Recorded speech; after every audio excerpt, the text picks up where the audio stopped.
Randy? A little bit of developing news from the 49ers. We already know about the Trent Williams stuff, and obviously Brandon Aiyuk late last week. The 49ers also have reportedly, and this comes from Field Yates of ESPN, restructured the contract of wide receiver Debo Samuel, creating even more cap space for this season. $16.4 million in cap space created by this Debo Samuel restructure. You pair that along with the Trent Williams deal, which also saved a little bit of money for this year, and they might have close to like $60 million in cap space for this season alone. They have number one in the NFL now.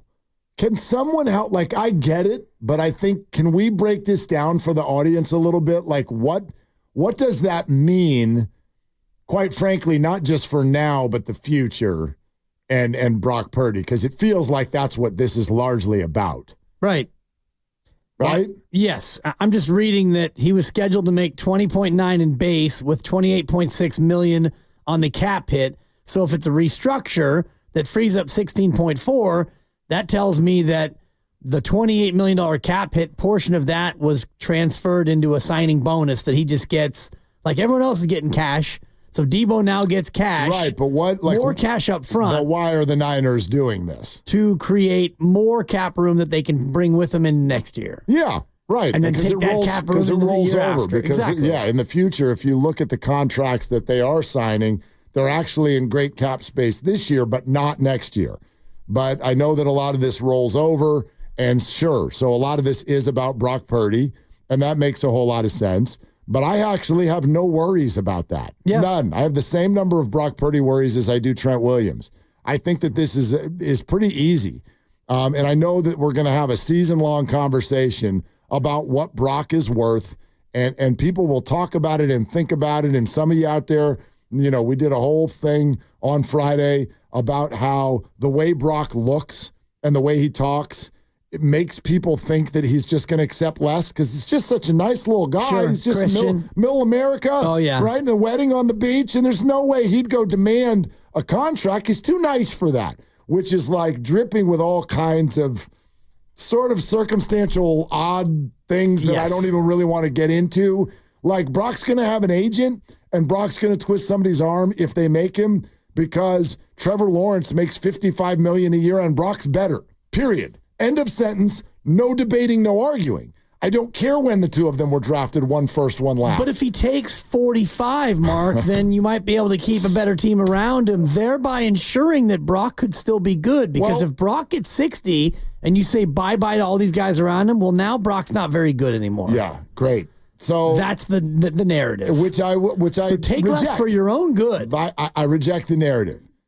He's a good quarterback. I think he thinks he's a good quarterback. If he has another good year this year, there's not really going to be a whole lot to discuss.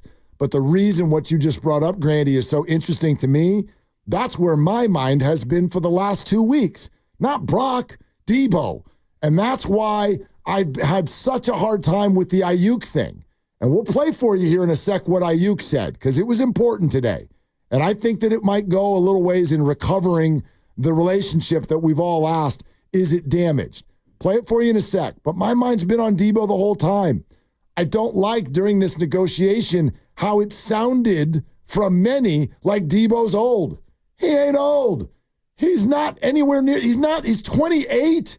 That's not old. He's younger than Christian McCaffrey. Like, he has. But you said before that it was going to be Brandon or Debo when they got to the end of this upcoming year. And that's my concern.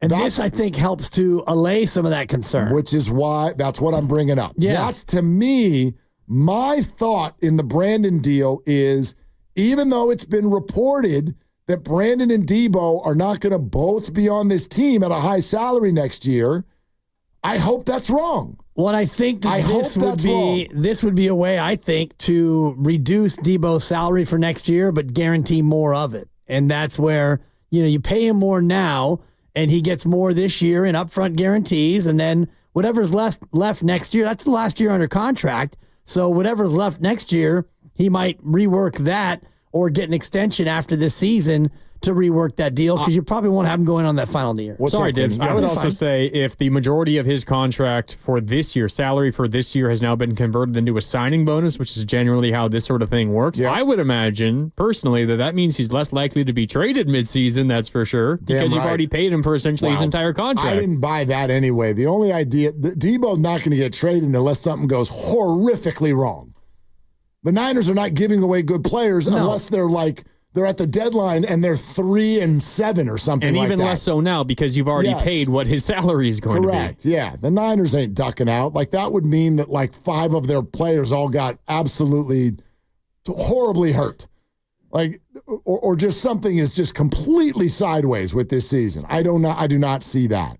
But my thing is, I want Debo Samuel on this team more than one more year. I don't think he's anywhere near done. I know the injury risk, all that stuff. I get it. Yeah, you just don't know how the year is going to go. No, of course. But I'm not ready to just submit because that was kind of the idea. You signed Brandon to 30, then this is the last year of Debo. I'm not. I hope that's not the case. Well, the cap hit was 28.6, and so they've created 16.4 million in cap space. Maybe that's spread over the 2 years. So perhaps he goes from a $28 million cap hit now down to about 22. And he gets a bunch of cash up front and a signing bonus to make him happy. Perfect. If everybody's happy, then we're happy. Then you're happy. Well, and I'm not, and I get it if you are, but I'm not someone who just goes, it's only about this year. It's just not for me. You know what I mean? Especially these guys who have been drafted and developed here. I don't know. Don't athletes mean something to you? I don't want to just toss Deebo out because it was time and it was Brandon's turn and all of that.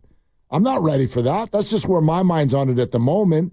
Then, again, the other thing is possible, which is that the 49ers, on an annual basis, because they're such a big deal, they're such favorites, and they've been so interesting, and damn it, so close, but can't get over the top, they've built a situation where we feel so much stress and anxiety that is unfounded. Let me paint a picture for you. We get to next offseason. Brock does get a new deal.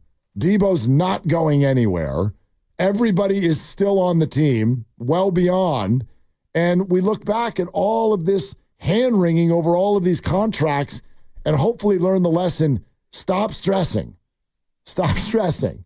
The Niners have been and continue to be kind of next level at this, and maybe everybody will stay together as long as you want them to.